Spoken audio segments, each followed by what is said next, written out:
में आपने वहां से जीत दर्ज की, तो क्या ये मान लिया जाए कि किसी टाइगर के जाने के बाद कोई टाइगर ही रिप्लेस करेगा उसे? विधायक बाघमारा, विधायक बेरमो, विधायक तीन का मैं नाम ले रहा हूँ। आप प्रत्येक 6 महीना में इनकी संपत्ति का पता कीजिएगा। प्रत्येक 6 महीना में देखिएगा किसी रोड के किनारे जमीन खरीदते हुए दिखेंगे। वहाँ हम एक बित्ता जमीन नहीं खरीदेंगे, हम वहाँ भाड़े का घर खोज रहे हैं। अगर बढ़िया भाड़े का घर मिला तो ठीक है, नहीं तो किसी दोस्त के घर में रह के पूरा 5 साल व्यतीत करेंगे। एक आदर्श राजनीति स्थापित करने का हम प्रयास करेंगे।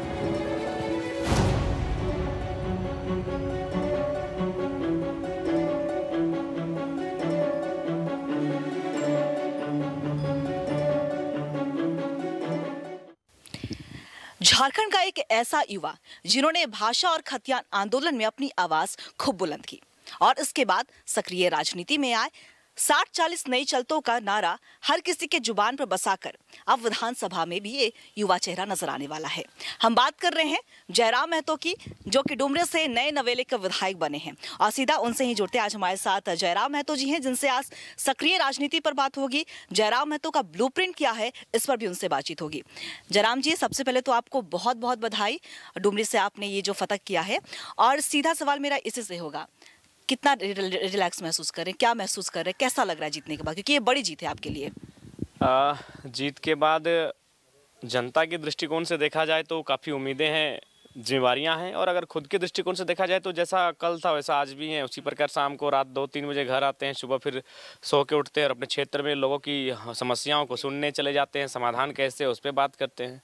तो कुल मिलाकर एक बहुत बड़ी जिम्मेवारी है और इस जिम्मेवारी से एक भविष्य की नींव को भी रखा गया है और उस दिशा पे हम लोग काम करना भी प्रारंभ कर चुके हैं और उसी को आधार मान के हम लोग 2029 की तैयारी भी आज से शुरू कर चुके हैं। देखिए जयराम जी, आपने बिल्कुल सही कहा कि एक जिम्मेदारी है आपके कंधों पे और जिम्मेदारी है उन युवाओं की, क्योंकि अगर हम बात करें तो कहीं ना कहीं जो झारखंड के जो युवा हैं उनकी जो अपेक्षाएं हैं आपसे और भी ज़्यादा बढ़ गई है, क्योंकि कहाँ आप सड़क पे और सीधा आप सदन तक उनकी आवाज़ को पहुँचाएंगे। तो जयराम, क्योंकि अगर हम झारखंड सरकार की बात करें या कि हेमंत सरकार की हम बात करें तो 10 लाख रोजगार देने का वादा किया गया है। जयराम महतो की खासकर हम बात करें तो सदन में क्या तरीके का वो बात होगी आपकी ओर से, क्या सदन में वो बात गूंजेंगी जिनसे जनता की जो और झारखंड के युवाओं की जो उम्मीदें हैं वो पूरी होती हुई नजर आएंगी?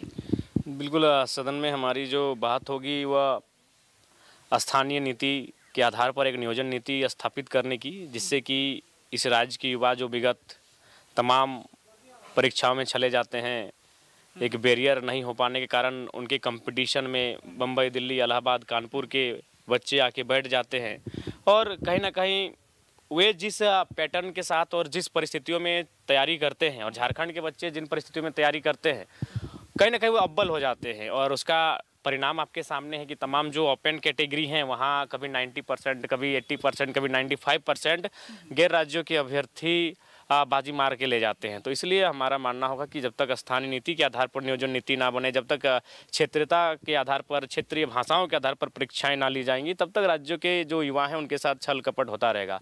तो इसलिए हम लोग एक बेहतर ब्लूप्रिंट तैयार करेंगे और उसको सदन में पेश करेंगे।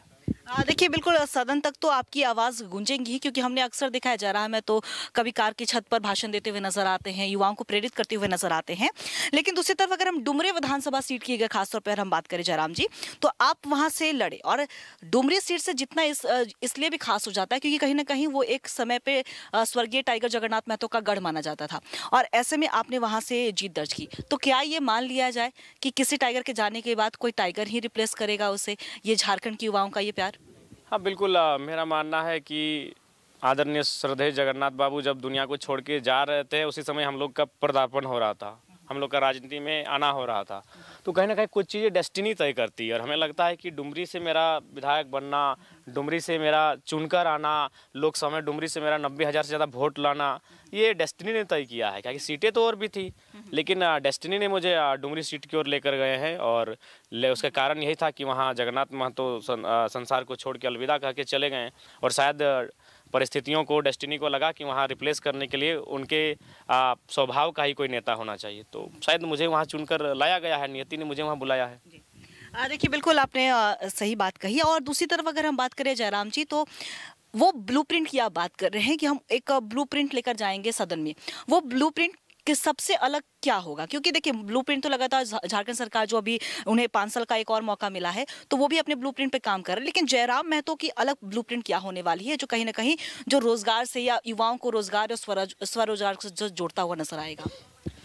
देखिए, सबसे पहली बात है कि जो सरकार के पास रिक्तियां हैं, बैकलॉग्स हैं, उनको तो भरने के लिए नो डाउट आगे की दिशा में बढ़ेंगे। लेकिन हमें लगता है कि जो सरकारी नौकरियों के अलावा जो चीज़ें छूट जाएंगी, क्योंकि आबादी बहुत ज़्यादा है, तो उस दिशा में जो बाकी विकल्प हम लोग कैसे तराशेंगे जहां रोजगार का सृजन हो सके, जहां युवाओं की नाराज़गी को समाप्त किया जा सके। तो इस राज्य के भौगोलिक दृष्टिकोण से, इस राज्य के बनावट के दृष्टिकोण से हम लोग पर्यटन को एक बेहतर तरीके से डेवलपमेंट कर सकते हैं। और हमें लगता है कि प्रत्येक जिला वाइज हम लोग पर्यटन को डेवलपमेंट कर सकते हैं। हमें लगता है एक जिला में 3-4 जगहों पर हम लोग पर्यटन को डेवलपमेंट कर सकते हैं। जैसे हमारे यहाँ है तोपचांची वाटर बोर्ड है, हमारे पारसनाथ है।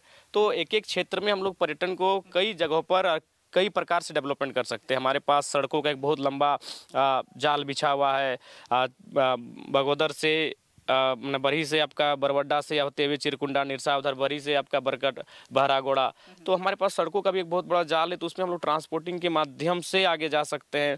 क्योंकि झारखंड प्रदेश किसानों का प्रदेश है और हमें लगता है कि हमारे पास उतनी तो ना सही, लेकिन एक संतोषजनक जल भी हमारे पास नदियों में संरक्षित है, हमारे डैमों में संरक्षित है। डैमों की संख्या में इजाफा करते हुए उन जलों के माध्यम से हम लोग दूसरी फसल के लिए जा सकते हैं। अगर धान के अलावा हम लोग अगर दूसरी फसल के लिए किसान को प्रोत्साहित करते हैं तो रोजगार का जो है माने ये जो प्रदेश चले जाना, पलायन को हो जाना, उन सब चीज़ों पर रोक लगेगा। देखिए, आखिर लोग इकोनॉमी से मतलब है। इकोनॉमी या तो बम्बई में आके कपड़े की दुकान चाहता हो या फिर अपने पिताजी के खेत खलिहान चाहता है। इकोनॉमी से मतलब है, क्योंकि उसी इकोनॉमी से उनका परिवार चलेगा। तो ऐसे बहुत सारे वैकल्पिक मार्ग है जिस पे हम लोग अपना एक रिप्रेजेंटेशन करेंगे, जिसके आधार पर अगर काम होगा तो शायद बहुत बेहतर झारखंड बढ़ेगा। देखिए बिल्कुल आप तो काम करेंगे ही और आप झारखंड के युवा और झारखंड की जनता की भी आपसे काफ़ी ज़्यादा उम्मीदें हैं। लेकिन सक्रिय राजनीति में भी जयराम महतो आ चुके हैं। सक्रिय राजनीति की बात करें तो जेल के आपकी पार्टी भी सक्रिय राजनीति में आ गई। उसी से मेरा जुड़ा हुआ एक सवाल, बीजेपी कह रही है कि आप जेएमएम के टीम बी में हैं, दूसरी तरफ जेएमएम कह रही है कि आप बीजेपी के टीम बी में। आज जयराम महतो क्लियर कर दे किसके टीम बी में, या फिर जयराम महतो अकेले चलेंगे? लोकसभा का चुनाव था तो लोग कह रहे थे कि हम लोग बीजेपी को फायदा पहुंचाएं। अब जब विधानसभा का चुनाव आया तो लोग कह रहे हैं कि हम लोग जेएमएम को फायदा पहुंचाएं। देखिए, ये चलता रहेगा, क्योंकि नई पार्टी है। जब हम लोग स्थापित हो जाए, देखिए अभी जनता वाच कर रही है और जनता वाच कर रही है कि ये नए लड़के हैं, ये परिपक्व नहीं है, मतलब बहुत सारी उनके माइंड में चीज़ें चलती हैं।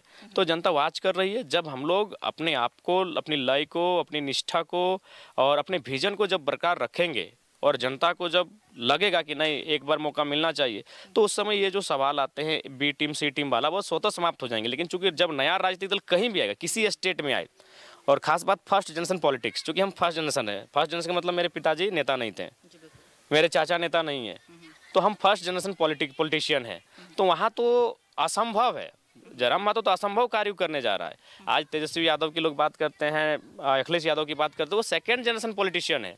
हेमंत सोरेन भी सेकेंड जनरेशन पॉलिटिशियन है। ठाकरे, हाँ, उनका परिवार में कोई था तबे वो यहाँ पर आए हैं। तो जयराम महतो तो फर्स्ट जनरेशन पॉलिटिशियन है। तो हमारे पास तो चुनौती है, वो तो झारखंड के भारत में ही फर्स्ट जनरेशन पॉलिटिशियन हमको बता दीजिए, बहुत मुश्किल से मिलेंगे, ना के बराबर मिलेंगे। First generation politician Prashant Kishor है, लेकिन वो प्रभावशाली व्यक्ति हैं, वह प्रधानमंत्री, कई राज्यों के मुख्यमंत्री से काम किए हुए व्यक्ति हैं। तो जयराम महतो 2 सालों में फर्स्ट जनरेशन पॉलिटिशियन के रूप में आया है। तो चुनौतियाँ हैं और नई पार्टी को चुनौती हमेशा सामना करना पड़ता है। लेकिन इसका मतलब ये नहीं कि ए बी सी, हम लोग कहीं भी वोट लाए हैं तो सम्मानजनक वोट लाए हैं। लगभग हम लोग 20 से ज़्यादा सीटों पे 25,000 वोट लाए हैं और 25,000 वोट आज के डेट में विधानसभा के चुनाव में बहुत मायने होता है। जी बिल्कुल। देखिए जयराम जी, आपने जो कहा कि झटका लगा है, कहीं ना कहीं आपकी पार्टी ने चोट पहुंचाया है, इसलिए ये सवाल उठ रहे हैं कि बड़े बड़े दिग्गज जो हैं वो भी हारते हुए नजर आए हैं। बीजेपी की हम बात कर ले, एनडीए गठबंधन की बात कर ले, इसलिए ये आप पे सवाल उठ रहे हैं कि जेल के एम ने जो है वो वोट काटा है बीजेपी का। तो क्या कोई ऐसी संभव बातें हैं जो निकल के सामने आ रही है? क्या जयराम महतो गठबंधन में जाएंगे कभी? देखिए, आप सबसे पहली बात है कि अगर मेरे दृष्टिकोण से व्यक्तिगत सोचा जाए तो कभी हम गठबंधन का पक्ष नहीं लेंगे। लेकिन हमारा कहना है कि आप सिद्धांतों से लोगों का हीरो बन सकते हैं, सिद्धांतों से लोगों का आदर्श बन सकते हैं, लेकिन उन्हीं लोगों के अगर काम को करना है तो आपको सत्ता को प्रीफर करना होगा।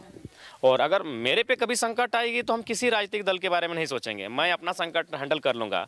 मेरे सामने अगर मौत का भी खतरा मंडराएगा तो हम किसी राजनीतिक दल का शरण में नहीं जाएंगे। लेकिन जब मेरी जनता की सुरक्षा की बात आएगी, 11 लाख जनता ने मुझे वोट किया है, जब उनके प्रॉब्लम्स की बात आएगी तो फिर हम सोचेंगे। क्योंकि सबसे मेरी प्राथमिकता है कि उनको सुरक्षित रखना, उनको संरक्षण देना, और उनको संरक्षण देने के लिए अगर मुझे कभी सिद्धांतों से समझौता करना पड़े तो हम करेंगे, क्योंकि परिस्थितियां ऐसी अगर हुई तो। लेकिन सवाल रहेगा मेरी जनता का संरक्षण, मेरा नहीं। हम तो बहुत ही जो मेरा एटीट्यूड चुनाव से पहले था वही आज भी है। हमको किसी बात का डर भी नहीं लगता है। हम तो शायद झारखंड के इतिहास के पहले विधायक है जो चुनाव के काउंटिंग दिन से बिना सुरक्षा घूमते हैं और 2 लोगों के साथ घूमते हैं और 2 बजे रात को घूमते हैं। तो हमें कोई डर भय, मेरे शरीर में डर भय नाम की कोई चीज़ ही नहीं है। लेकिन मेरी जो 11 लाख जनता जिन्होंने मुझे वोट किया है, जब उन पर बात आएगी तो फिर मुझे परिस्थितियों के अनुसार मुझे तय करना होगा। देखिए, बिल्कुल अब बड़ी चुनौती है और बड़ी जिम्मेदारी भी है। और जनता की आप बात कर रहे हैं तो हमने लोकसभा चुनाव में भी देखा, और एक युवा चेहरा निकल कर सामने आता है और गिरिडीह से चुनाव लड़ता है, और लगभग 3 लाख के आसपास का वोट लाना अपने आप में एक बड़ी बात होती है। ऐसे में आप डुमरी विधानसभा आपने जीता है। तो मेरा एक आपसे आखिरी सवाल होगा, जनता की आप बात कर रहे हैं, 5 साल आपका मौका मिला है, तो ऐसा क्या बदलाव जयराम महतो लेकर आएंगे? किस तरीके से झारखंड को बदलने की उनकी कोशिश रहेगी, ताकि झारखंड जो अक्सर कहा जाता है पिछड़ा राज्य पिछड़ा, लेकिन वो कभी कहलाए ही ना इतिहास में? देखिए, सदन में जो हमारे सवाल होंगे, चूंकि अब तो बदलना सरकार का काम है। एक विधायक के रूप में आप राज्य को पूरा बदल नहीं सकते हैं, लेकिन हाँ, एक विधायक के रूप में आप अगले विधायकों के आदर्श स्थापित करने के लिए प्रेरित कर सकते हैं।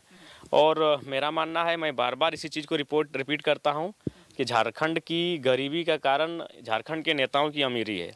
तो अगर मान के चलिए हम एक उदाहरण प्रस्तुत करें, जैसे कॉमरेड ए के राय की चर्चा आज भी होती है। उन्हें राजनीति का संत कहा जाता है, 3 बार के सांसद, 3 बार के विधायक, लेकिन अपना सारी सैलरी को राष्ट्रपति फंड में वापस भेज देते थे।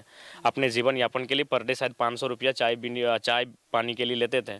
तो मुझे लगता है कि आज के डेट में ऐसे सिद्धांतिक नेताओं की आवश्यकता है, जो आज जिस प्रकार से अगर इनका बस चले। अभी आप देखिएगा, मैं आपको नाम ही ले लेता हूँ, टुंडी विधायक, बागमारा विधायक, बेरमो विधायक, 3 का मैं नाम ले रहा हूँ।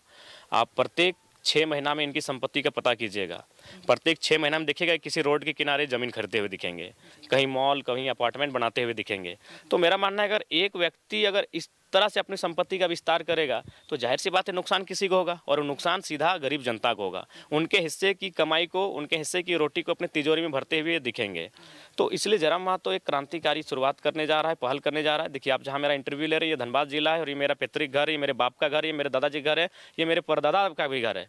और मैंने जिस सीट को जीता है वो डुमरी, गिरिडीह और बोकारो में आती है। मैंने स्पष्ट कहा है कि वहाँ हम एक बित्ता जमीन नहीं खरीदेंगे, हम वहाँ भाड़े का घर खोज रहे हैं। अगर बढ़िया भाड़े का घर मिला तो ठीक है, नहीं तो किसी दोस्त के घर में रह के पूरा 5 साल व्यतीत करेंगे। एक आदर्श राजनीति स्थापित करने का हम प्रयास करेंगे। चलिए, बहुत बहुत शुक्रिया आपका जयराम जी, और बहुत बहुत शुभकामनाएं और ऑल द बेस्ट। एक नई चुनौती को आप साझने जा रहे हैं, झारखंड की एक नई कह सकते हैं पीढ़ी को आप मनोबल देने जा रहे हैं, उसके लिए आपको बहुत बहुत शुभकामनाएं। तो ये थे हमारे साथ डुमरी विधायक जयराम महतो जी, जिन्होंने तमाम मुद्दों को लेकर अपनी बातों को बेबाकी से रखा है। और ऐसे में एक झारखंड का युवा चेहरा को विधानसभा में देखने का मौका मिलेगा। विधानसभा के सदन में ये आवाज़ उनकी गूंजती हुई नजर आएगी, क्योंकि झारखंड की युवाओं की कहीं ना कहीं अपेक्षाएं जो हैं वो जयराम महतो से और भी ज़्यादा बढ़ गई हैं। अपने सहयोगी गणेश के साथ मैं अंकिता शर्मा, T45 धनबाद था। और ऐसे में आपने वहाँ से जीत दर्ज की, तो क्या ये मान लिया जाए कि किसी टाइगर के जाने के बाद कोई टाइगर ही रिप्लेस करेगा उसे? विधायक, बागमारा विधायक, बेरमो विधायक, 3 का मैं नाम ले रहा हूँ।